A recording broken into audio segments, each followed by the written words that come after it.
Ya, mic tutup, kamera on. Ya. Mohon ya.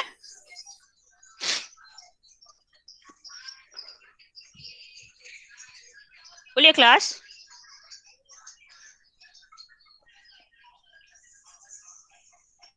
On camera. Sebabnya kita tak boleh lama tau. Sebab kita ada, awak 9.30 ada masa apa lepas ni? Lepas ni ada subjek apa? Lepas ni ada subjek apa? Sekejap. Okey. Geografi. Okey, geografi Cikgu Sadiah ke? Cikgu Mariha. Okey. Okey, jadi saya present sekarang bahan. Saya minta prepare buku teks Buku teks dengan nota. Lepas tu bahan soalan yang saya bagi dah ready Okey.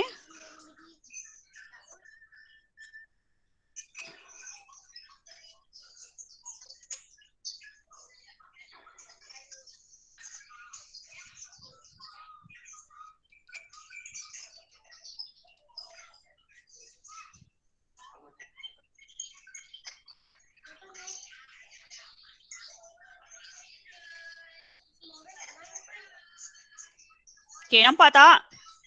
Siapa boleh respon? Nampak tak apa yang saya share? Nampak. Okey, alhamdulillah. Bismillahirrahmanirrahim. Kita buka majlis kita dengan umul kitab Al-Fatihah. Bismillahirrahmanirrahim. Alhamdulillahirabbil alamin arrahmanirrahim. Maliki yaumiddin. Iyyaka na'budu wa iyyaka nasta'in. Ihdinas siratal mustaqim. Siratal ladzina an'amta 'alaihim ghairil maghdubi 'alaihim waladdallin. Amin. Okey, bismillahirrahmanirrahim. Okey, hari ni kita akan tutorial untuk subtopik yang keempat dan yang kelima bagi tajuk bersuci asas kebersihan.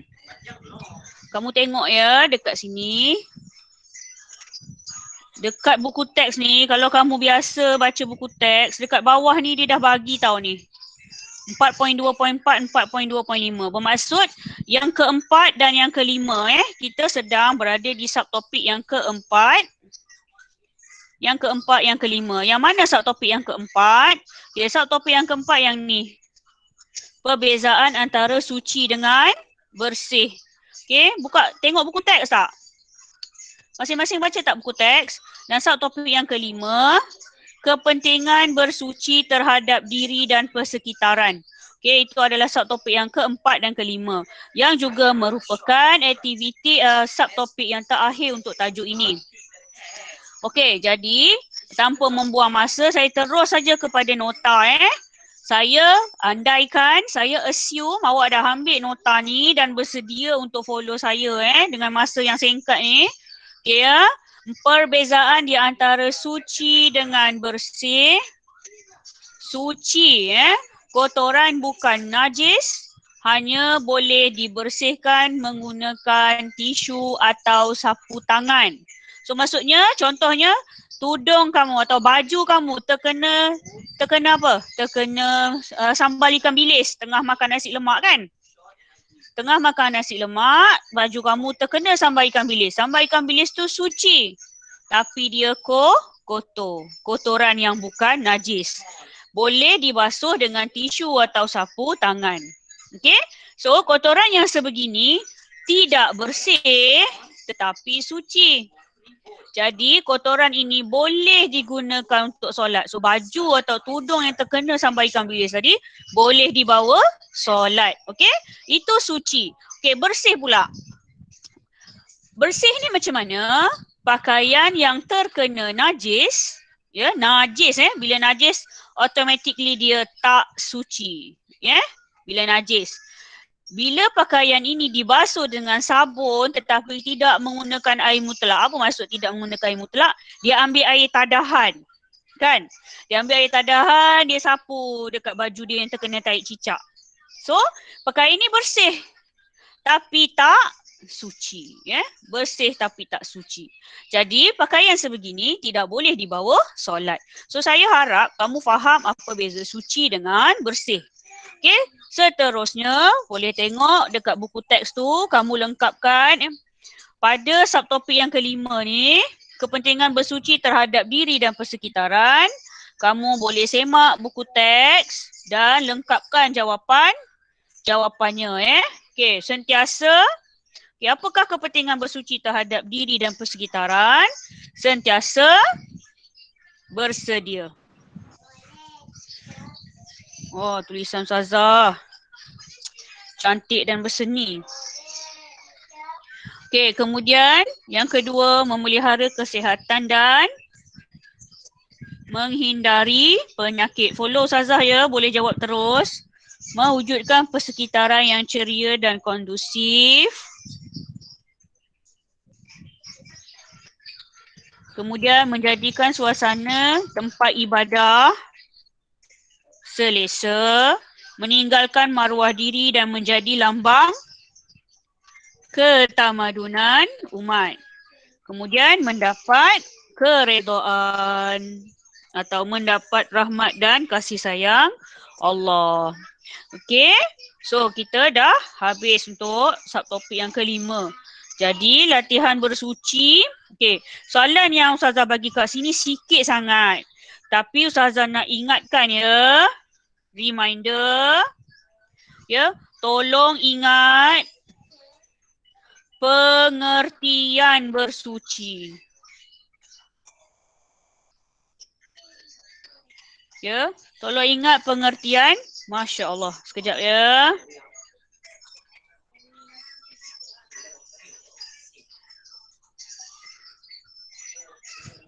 Okey, tolong ingat pengertian bersuci.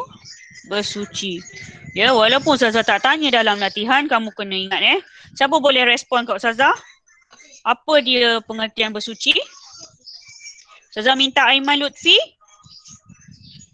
Aiman Lutfi boleh respon Ustazah, buka mic. Sebutkan pada Ustazah pengertian bersuci. Mesti pengertian dari sudut istilah. Aiman Lutfi? Ya. Pengertian bersuci. Sekejap, cari. Tu yang Ustazah kata kena ingat tu. Apa maksud ingat? Bila kita jawab tu, kita spontan saja boleh bagi tahu. Tak perlu kita rujuk teks. Tu maksudnya tu. Aiman? Suci dan bersih. Mula-mula sekali. Muka surat berapa? Muka surat berapa apa? Buku teks? 102 kan? Tak silap Ustazah? Ni.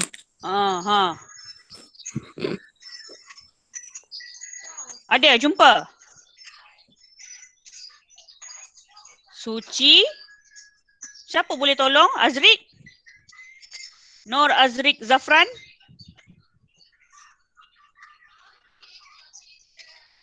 Mesti suara ni masuk dalam kan? Kan? Dah mic tak tutup. Dia tutup tak mic dia? Kena tutup mic sebenarnya. Ya, dia orang buka tu. Bila nak respon teacher baru.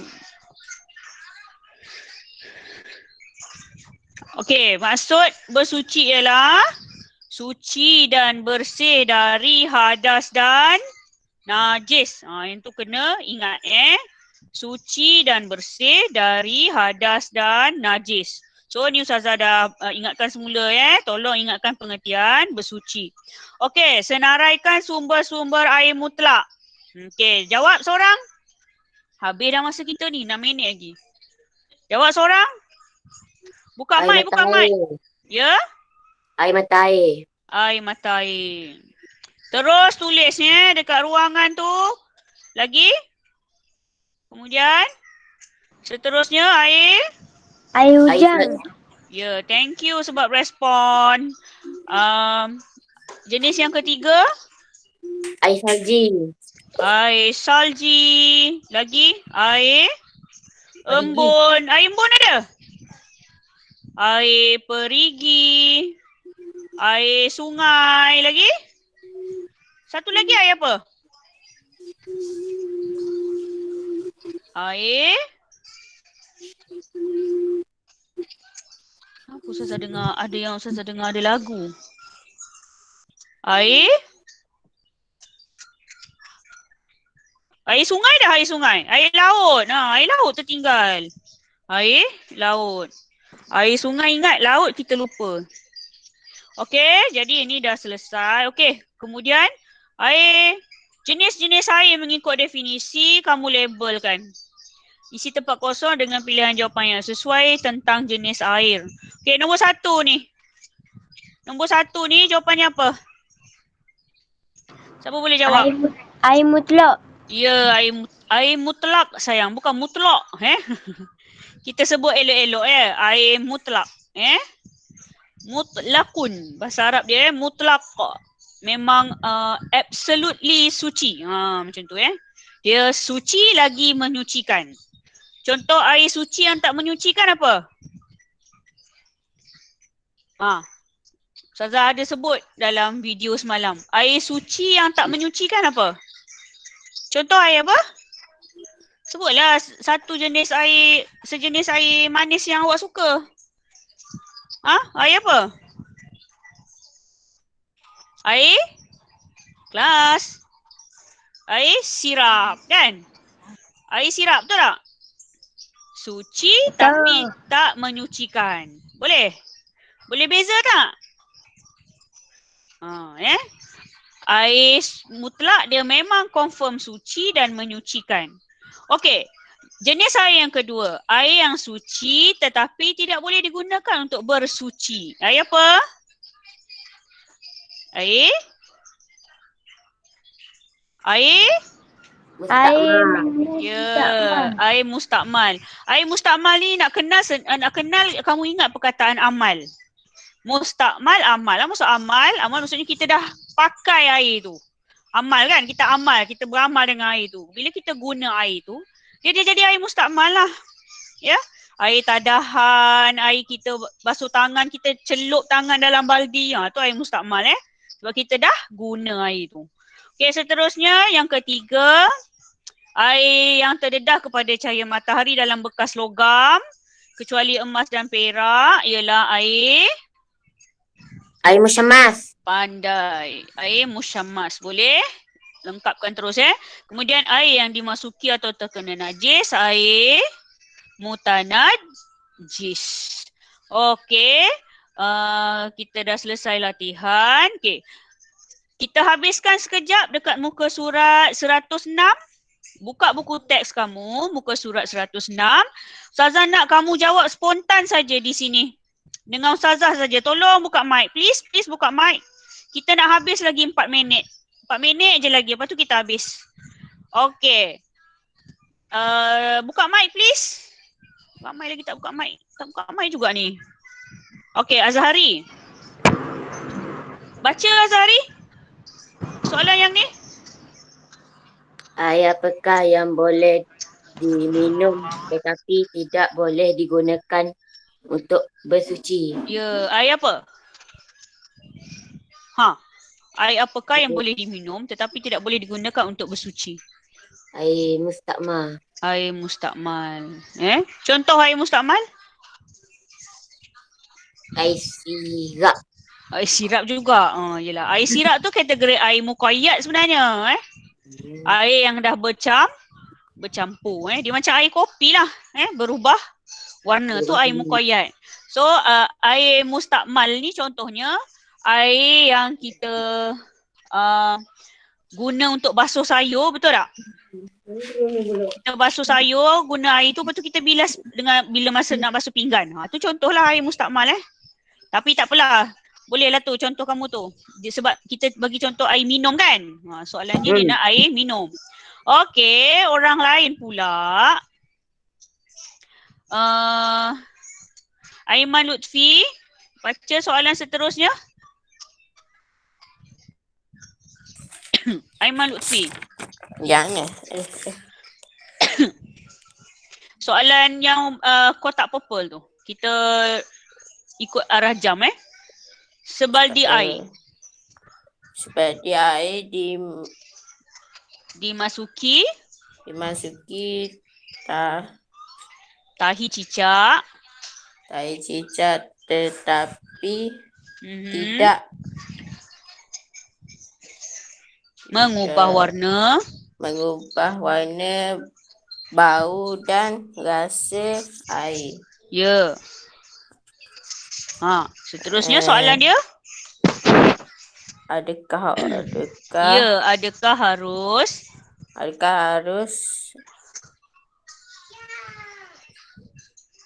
Anas Anas mengangkat hadas dengannya? mengangkat hadas dengannya?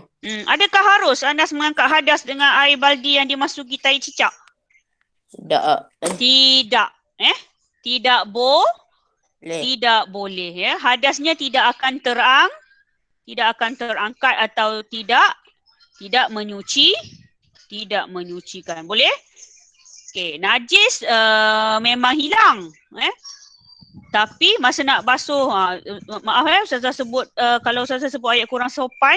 Okey, masa basuh kencing, masa basuh berak tu, kita guna air macam tu. Bersih, najis tu hilang tapi tidak suci. Okey? Okey. Seterusnya kotak yang ketiga ya. Seekor cicak mati dalam sebuah kolah masjid. Adakah anda boleh berwuduk dengan air kolah tersebut?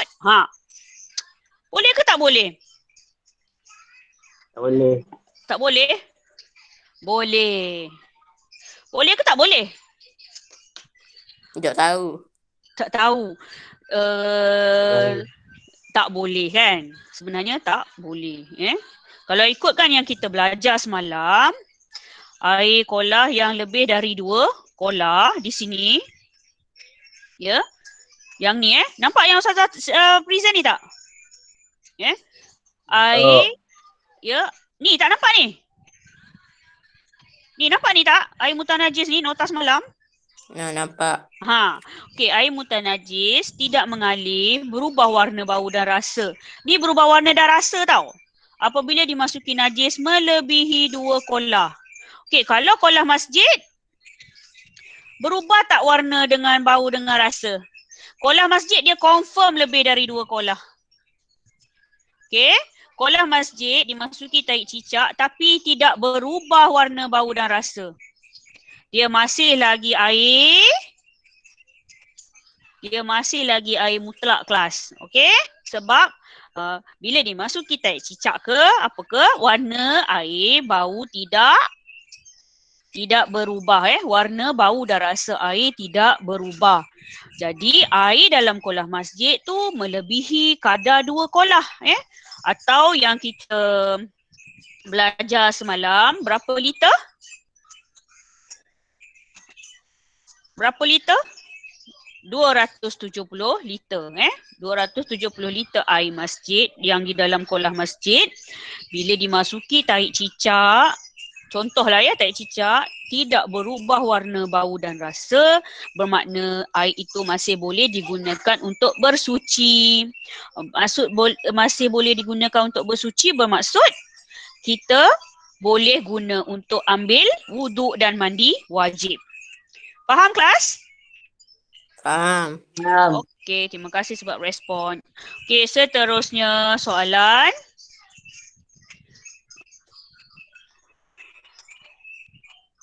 Okey. Kita ada lagi 2 soalan, lepas tu kita tutup Okey, ketika berada di negara Sudan, Anas mengambil wuduk di sebuah masjid yang panas airnya. Apakah hukum wuduk Anas? Apakah hukum wuduk Anas? Tahu. Tak tahu. Alah. Okey, kita refer balik semalam. Hukumnya makruh. Ni air musyammas yang terdedah kepada matahari di negeri iklim terlalu panas. Hukum menggunakannya makruh jika masih panas. Okey? Jadi, tadi soalan kita tadi, Anas mengambil wuduk yang masih panas airnya. Jadi di sini hukumnya makruh. Boleh? Yang kita bincang ni tulis tak dengan pensel dekat buku teks tu? Tulis tak? Tulislah, catat supaya kamu tahu contoh situasi dan kamu tahu hukumnya. Okey, seterusnya, air apakah yang boleh mencuci najis? Ni senang ni. Air apa yang boleh menyucikan najis? Air mutlak. Ya, very good. Air mutlak. Okey. Ustazah dah tamat sampai di sini. Cuma peringatan mesra ya dari Ustazah. Tolong make sure nota yang Ustazah sediakan, nota yang Ustazah post ada dalam buku nota kamu. Termasuklah latihan ni Latihan bersuci asal kebersihan ni kita dah selesai. Bermaksud kelas minggu depan, betul tak minggu depan? Lepas ni kita tak jumpa dah kan? Untuk minggu ini kita hanya last jumpa hari Selasa saja. Betul tak? Betul tak Ustazah cakap ni? Kalau salah nanti betulkanlah ya. Jadi untuk minggu depan kita akan terus masuk tajuk baru Disebabkan kita dah masuk tajuk fit minggu ni, minggu depan kita akan masuk tajuk sirah. Harap bersedia ya. Okey, itu saja daripada Ustazah. Terima kasih kerana attend Google Meet. Ustazah minta kita semua tutup majlis dengan tasbih kafarah dan surah Al-Asr. Bismillahirrahmanirrahim. Subhanakallahumma wa bihamdika asyhadu an la ilaha illa anta astaghfiruka wa atubu ilaik. Bismillahirrahmanirrahim. Wal-'asr innal insana lafi khusr illa alladhina amanu wa 'amilus solihat wa tawasaw bil haqqi wa tawasaw bis sabr. Okey, boleh left masing-masing sekarang Okey, terima kasih. Assalamualaikum warahmatullahi wabarakatuh. Waalaikumsalam. Waalaikumsalam. Waalaikumsalam.